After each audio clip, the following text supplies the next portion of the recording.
Build this into your calendar. Start building upon that. And then on your weekends, bring in play.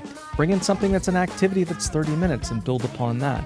Because what the eventual building towards goal is for you to start taking more time off and these bigger distractions like vacation. You're listening to Sari Swear on the Sari Swears podcast. Hey, and welcome to Sari Swears.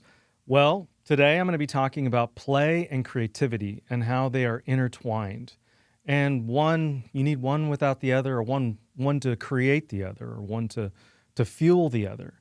And how trial attorneys specifically, are very playful, creative people, but they don't prioritize these things. And it gets kind of put off to the wayside, and getting to be intentional about your play and creativity.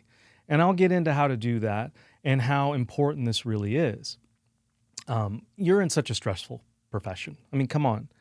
And if you can get the chance to play, like come out here and do Command the Courtroom and be with a group of peers and be playing and working through your cases together and collaborating. When you're on your feet, that's when you get your best stuff. And when you're on your feet, here especially, you're playful, you're creative. You're getting into your body and you're accessing all the stuff that you normally don't do when you're at your desk. The two separate books that I'm going to be pulling from in this particular episode are Play by Stuart Brown and The Creative Act by Rick Rubin. The Play book really gets into the biology or the evolution of play and how play is prevalent with animals, all kinds of animals and humans, and it's how important it is, and how animals, they play at a young age, and as they get to a certain age, they stop playing, and that's because of survival. Because if they play, they could be playing in the middle of something or be out in the open, and then all of a sudden a predator will come down and kill them. So play is something that goes away once they get older and they get ready to hunt. Whereas humans, play is something that is a necessity and something that we need to foster on a regular basis because it's really what works. It's what is essential to our biology and our growth and our learning. So I'm going to be talking about play and creativity and how they work together in this podcast and how to do it, how to bring it into your life. Another thing I'm going to bring up and another concept I'm going to bring in is the concept of distraction, and that comes from Rick Rubin's book. And Rick Rubin, if you don't know who he is a phenomenally successful music producer, and he's worked with so many artists over the years and Grammys, everything you could think of, and he's become this kind of guru when it comes to creativity lately. He's on podcasts, he's all over the place, and he wrote this book. And he really dives into what it is to be an artist, how you keep the creativity flowing, and all the things that are important to stay creative. And one of the things he talks about is distraction, and there's this intentional distraction. I'm adding intentional to it because this is something that if you're intentional about it and you put it on your calendar, you'll consistently do it. And this distraction will get you into play and get you into creativity. In the current situation, when you're a trial attorney, you're so busy and you're so stressed and you have so much going on.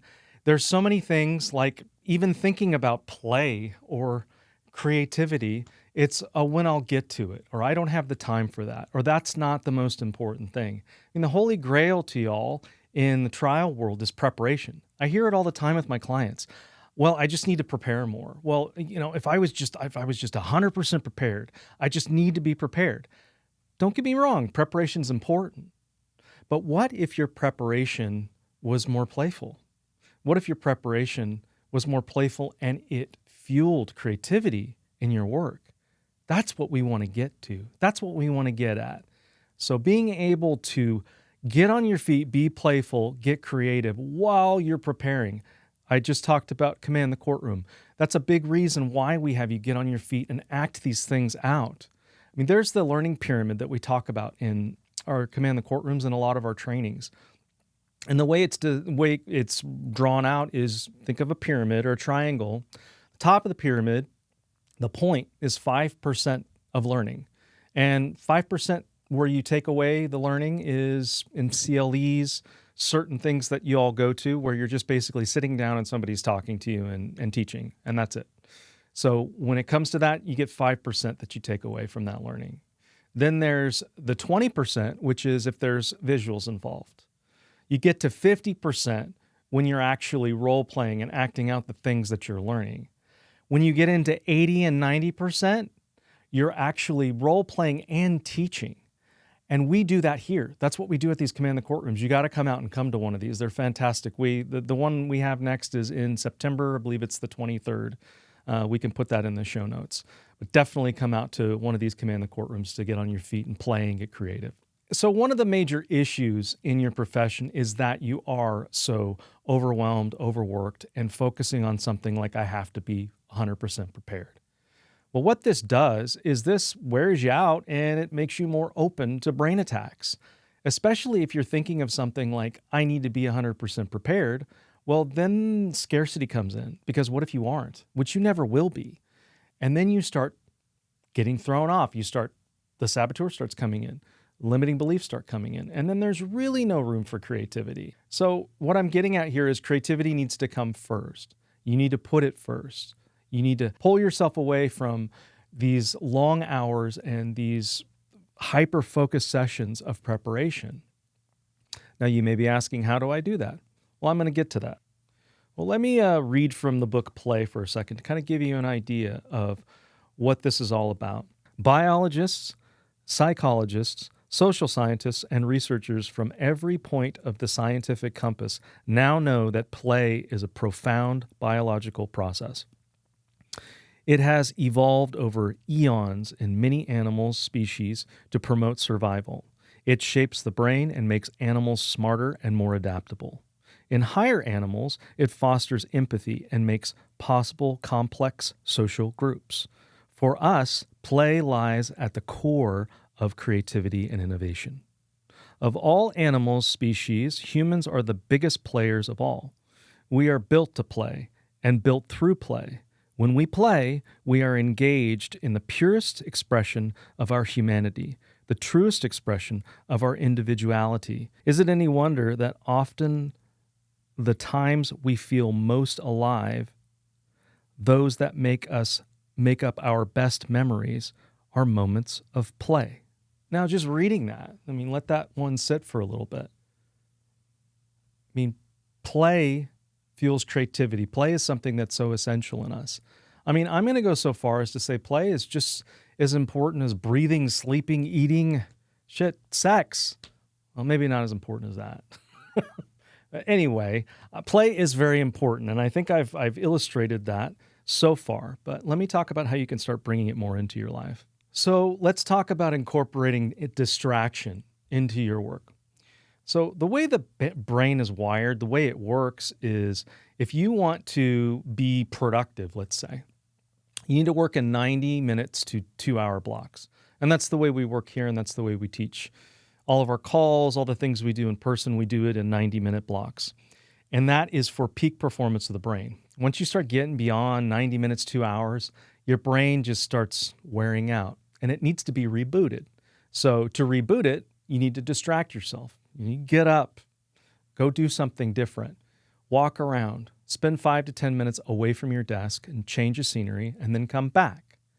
So to do these things on a regular basis, well, working in 90-minute blocks is essential. So to start putting things that you do on your calendar every day at work in 90-minute blocks and giving a buffer in between. And that buffer, well, can be a distraction. Rick Rubin talks about how important distractions are for creativity. And he talks about how when you distract yourself, you end up pivoting in a way mentally so that you open up different channels in the brain. And when you open up those different channels in the brain, that makes room for creativity. He talks about non-thinking acts, and he talks about washing dishes or brushing your teeth or things that basically don't take really any very critical thinking, but they leave room for you to start bringing in other ideas, especially if you're at work and you're feeling blocked. To be able to get up and do something different, change your scenery, distract yourself away from the thing that's blocking you, that's how you can intentionally start opening up those other channels in the brain and making it possible to be able to come back with a reset, fresh brain. But by doing this, you're also making room for that creativity to show up. One of the things that Rick Rubin says is sometimes disengaging is the best way to engage. And that's what I'm talking about here. So what are some things that you can do that are playful in these distraction times when you're at work? Well, it's simple things like you can throw a tennis ball against the wall or draw something out on a flip chart that's silly or just doodle. Something that is a physical distraction, but then also is playful. Getting outside and getting into nice weather, if the weather is nice, getting out there can also open up the channels for creativity and keep you from staying blocked. In Rick Rubin's book, The Act of Creativity, he writes here, when we reach an impasse at any point in the creative process, it can be helpful to step away from the project to create space and allow a solution to appear. So there you go. There's that distraction. If you're a longtime listener, you've probably heard me say practice makes progress. And what better way to practice than with a fellow group of trial attorneys in person and with me?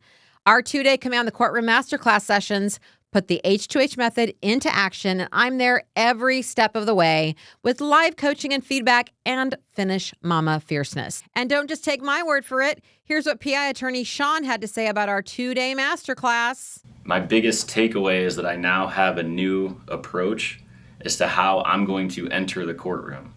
It's a new energy, a new spirit, and it really gets me excited because that's actually the more fun part of what we do. And I'm looking forward to taking advantage of everything that I learned here. Now, seats are limited. These are small group, high-impact courtroom sessions, not an auditorium full of bored attorneys and dull lectures.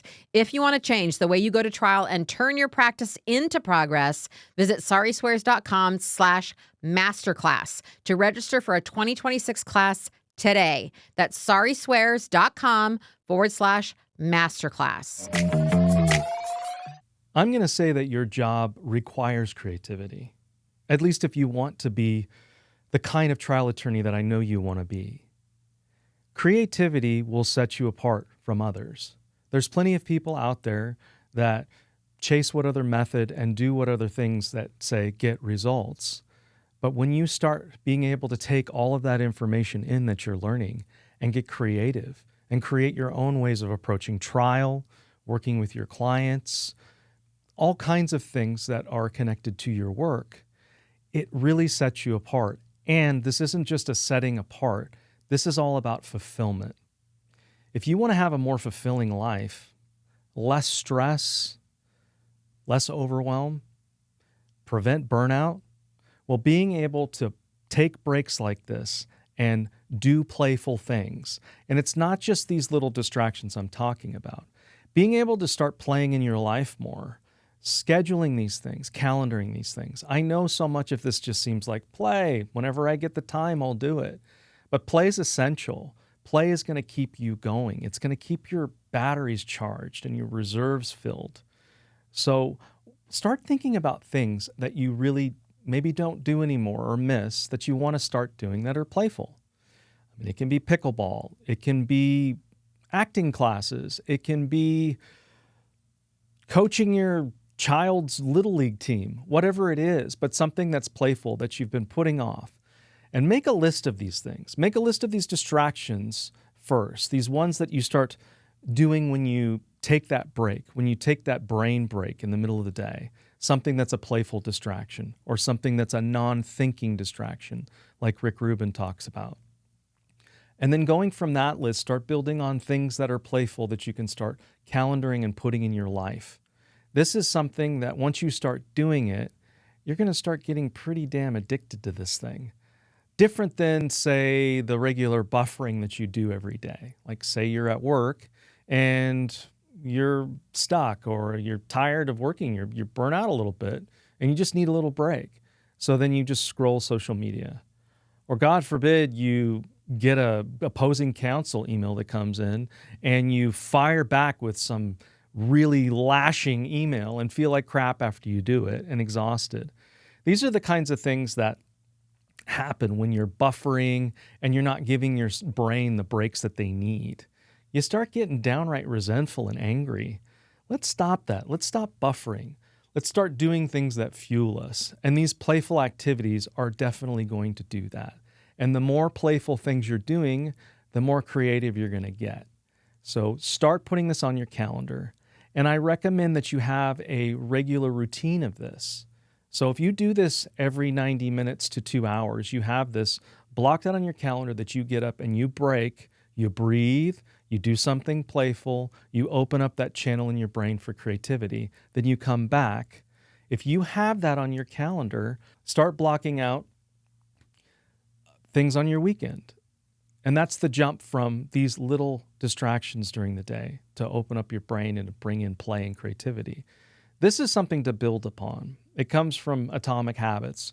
And that book basically states that if you're going to create any kind of habit, you have to do it in small increments and build upon that. So the small increment here is creating these distractions throughout your day. And I'm going to say 3 times a day, 5 to 10 minutes a day. That's it, 3 times a day. Build this into your calendar. Start building upon that. And then on your weekends, bring in play. Bring in something that's an activity that's 30 minutes and build upon that. Because what the eventual building towards goal is for you to start taking more time off. And these bigger distractions like vacation, these are things that are going to be something that are a standard. Sari and I take a month off in the summer. Every July, we take the month off. And that's something that we've done for years. We block out that time ahead of time. And that's another thing I'm going to say about blocking out this time. Make sure that you block it out, say, on your Sunday. So go to your calendar, block out your times at work that you're going to be doing those 90-minute blocks to 2 hours, and then put in there a little piece, 10 minutes of this break time, this distraction time, this play creativity time. Put that in for 3 times a day and do that on Sunday so you're intentional about this, because the intentionality is what makes the rubber meet the road, changes the game, whatever cliche you want to hear. So get intentional about this. And on Sundays, block this out. So you do this 3 times a day, 5 to 10 minutes at a time. From that point, you can build upon this. Then look at your weekends. What are some playful acts that you want to start doing to start opening up this creative channel and to start bringing more fulfillment into your life? Like I said, some hobbies that you haven't done for a while. I use pickleball. I don't even do it. I have a client that does it that got a pickleball injury and can't even do it anymore. So I don't play pickleball, but I play the drums. I get out in nature. I do all kinds of things that keep play in my life. Start calendaring this. So on the weekends, do playful acts. And then from there, start looking at, okay, what are my times off going to look like? What playful things can I do here? What distractions can I build into my life? And start building these vacations and looking far ahead of time, forecasting this far ahead of time so that you make sure that it's so. Now, granted, I know trials come up and things like that where they take precedent. But in general, you can be able to plan these things out and be intentional about them and start really bringing in and building in more play, creativity into your life and giving your brain a break and bringing in a lot more rest, play, relaxation into your life so you can start unplugging more. And this is a habit that you're going to start building. So let me give you a quick recap. You're going to start building in more playtime in your life. I know it sounds maybe a little silly, but it's hugely important for creativity and fulfillment. So you're going to start on Sundays, blocking out this time 3 times a day in between your time blocks of 90 minutes to 2 hours of work. Give yourself a chance to reboot, your brain to reboot, and do something that's a non-thinking act, a playful act, something that can distract you away from your regular daily work. And what this will do is open up the channels in your brain to come back and bring in more creativity and be refreshed when you work. Then from there, you start building upon these 10-minute, 3 times a day blocks or pieces that you put in between your blocks, and you build to things you're doing on your weekend that are more playful. From there, you start building towards putting in vacation time way ahead of time on your calendar so that you can create these more spacious distractions. And this will make for a way more fulfilling life. I love you all. It's great talking to you and a great time doing these podcast episodes always. And I look forward to the next one. Thank you for listening to the very end of this episode, A+. I'm going to ask you to subscribe to the podcast, whether you're one of the weirdos that like to watch it on YouTube or you just listen. Make sure you hit that subscribe button. It helps the podcast grow and let other people find me, y'all. But don't stop there. Be sure to leave me a 5-star review on Apple Podcasts or wherever you listen. We want this podcast to reach as many ears and eyes as possible. Thanks again for listening, and we'll see you next time. Bye-bye, everybody.